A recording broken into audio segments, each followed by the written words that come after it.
What's your worst "this is not happening to me" moment?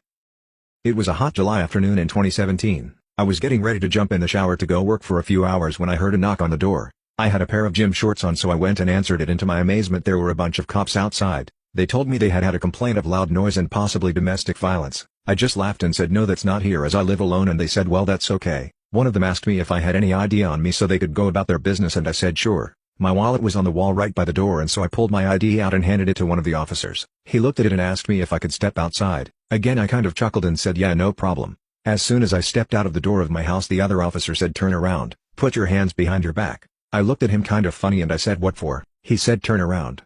So I turned around. I put my hands behind my back. Suddenly I felt handcuffs.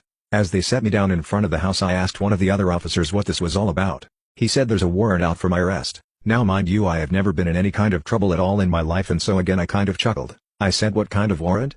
The officer said he don't know as it's from out of state. Now I'm starting to get a little freaked out. So the officer leads me into the police car. All I have is my gym shorts and flip-flops and my cell phone. That of course was taken from me. As we're driving to the holding cell about 45 minutes later, I asked the officer what this is all about. He said he really doesn't know. It's an out-of-state warrant and they have to take me to jail. And it looks like there's a no bond clause on this warrant, which means until I figure out what this is I'm stuck there. I was put into a holding cell with about 15 gang members in Fort Lauderdale Broward County Jail. About 11 that night, I was transferred to a holding jail, given a 2-inch mattress and a blanket and told to go to sleep on the floor. At this point I've asked probably 4 or 5 officers what's going on and nobody seems to know. I haven't seen an attorney and I don't have any telephone numbers memorized. Stupid smartphones. So the next day I ask an officer again what's going on and how do I find out. He comes back and simply says it's an out-of-state warrant. You'll have to wait to see the judge. I said I want to access my cell phone so I can find some numbers and call somebody. At that point they told me they won't let me unless there's a court order. Here's where it gets really bad, as if it wasn't bad enough already.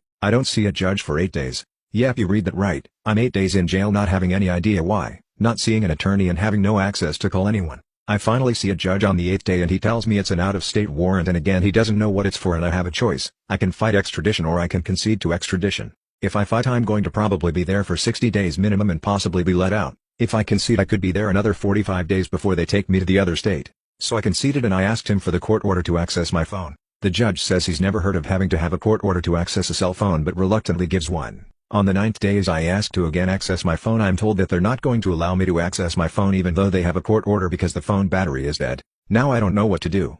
This is the 9th day and it turns into the 10th and 11th and 12th, and so on. On the 23rd day, no one in the world knows where I am. I'm assuming my kids probably think I'm dead, as they live in another state. North Carolina shows up to extradite me on the 23rd day, during this 48-hour trip where I'm shackled hand and foot in the back of a van. I finally convinced one of the officers that is driving to access their Facebook account and message a friend of mine to try to get a phone number. They do that and of course my friend thinks it's a scam. Finally I gave him information that only I would know and I get a phone number. On the 25th day in North Carolina I finally found out what the charge is. Former client of mine from 4 years prior in a business that I had at the time, and signed over to another partner, has accused me of taking $20,000 and fleeing the state. I laughed again. But not real hard this time because this was getting real. As I'm booked into their jail I'm trying to figure out what to do. The next day I finally saw an attorney. He doesn't have too much information for me but tells me what the charge entails and what the possibilities are for sentencing and things like that. A few days later he comes back with what they call discovery, which is evidence on me from the district attorney side. As we went through that I found no evidence at all pointing any kind of criminal activity to me, which of course I knew because I hadn't done anything. However, I did find a receipt from an unknown company that was in my former partner's handwriting and had his home address as the address for the unknown company.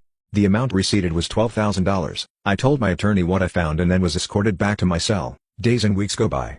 No news at all. The total amount of time I spent in this jail was 52 days, maybe more. They demanded $25,000 in cash in order to release me or I was just stuck there. I had access to no money at all. However, I had finally called my buddy who had gotten in touch with my sister and they had let my kids know what was going on. At least they knew I was alive. On about the 54th day I had woken up with some pain. Looks like I had caught an infection and it was near the groin area. Painful as you can imagine. Had no way to contact a nurse except to put it on a message board requesting medical. There was no medical that day, there was no medical the next day, even though I requested it again. 6 days later I finally had seen a nurse after I told them through the message that it has gone into my ear. She gave me one antibiotic pill that day and told me I would get another the next day. On the 61st day I saw my attorney and my attorney had told me at this point that the DA is not going to offer a plea bargain because the evidence against you doesn't make sense. However, there is a possibility that there will be a plea bargain offer but it probably won't be for about 6 months. If at that point I plead not guilty it may be another 6 months to a year before there is a trial. At this point I just tell my attorney that we need to speak to the DA. He says he doesn't have time to do that and I said no problem.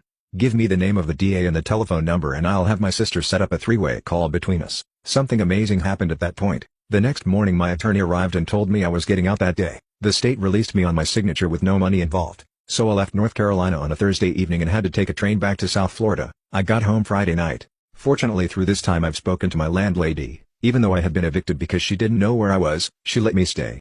My car had been repoed, the companies that I have done business with had cancelled contracts, and one had even charged me back almost $75,000. But at least I had a place to stay. So I began to regroup the next afternoon and I noticed that my eye's hurting. By that night I couldn't see from my right eye and it was in so much pain that I had to call an ambulance. Long story short, I ended up staying the night in the hospital with an infection that had gone into my eye behind my eye and was in the process of getting ready to attack my brain. I lost sight in my right eye that day, ended up several months later having to have a cornea transplant. The transplant was a year and a half ago, and I still can't see very well out of the eye. Today is July 22nd, almost 2 years from the arrest and the case still hasn't been closed. I've been told over and over that they're going to dismiss the charges but they haven't done that as of yet. The US justice system is broken. My story is proof of that.